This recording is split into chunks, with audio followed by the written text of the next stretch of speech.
kita ko sa Senate hearing, no? Itong sa war on drugs ni Duterte.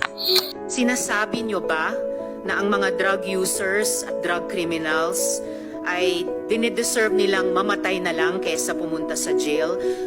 O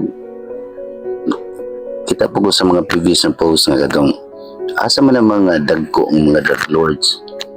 Anong puro man mga pobre ang nadakpan or namatay or surrender. The big problem is, ang tinitira nila ay puro mga maliliit na pusher. Ang tinitira nila puro mahihirap. Nasaan ang mga drug lord?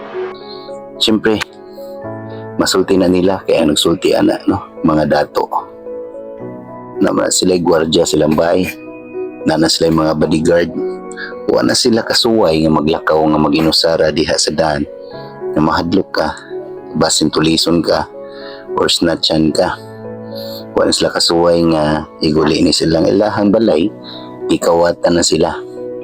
Minsan yung harap-harapan sa crime scene, nakita ko yung bata, 3 years old, rape patay, tapos nandoon yung tiyuhe. Kung sinabi ko, patay mo na. Out of outrage. In the moment of outrage yun, sir, kulungin na lang natin.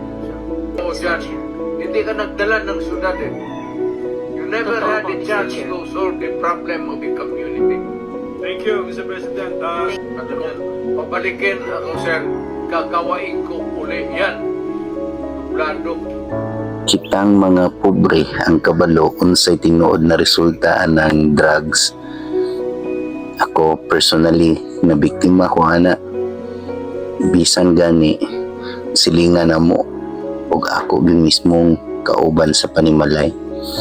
So sa indra nila isulti nga nganong mga pobre man kay syempre ang mga pobre mo'y pinaka sayon o pinakadali mo gamit ana o ang ilang pamilya mo ilang unang biktima kon.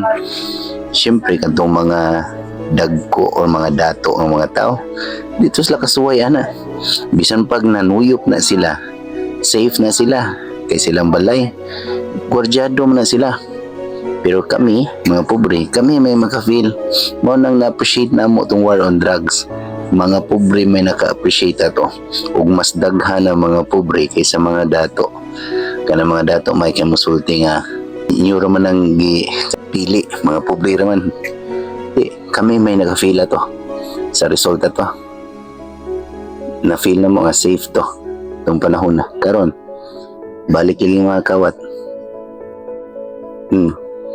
Sa mong lugar, kinawatay naman sa paglingkod yun sa bagong presidente. Nigara. Maka-feel me kay kami ang direkta.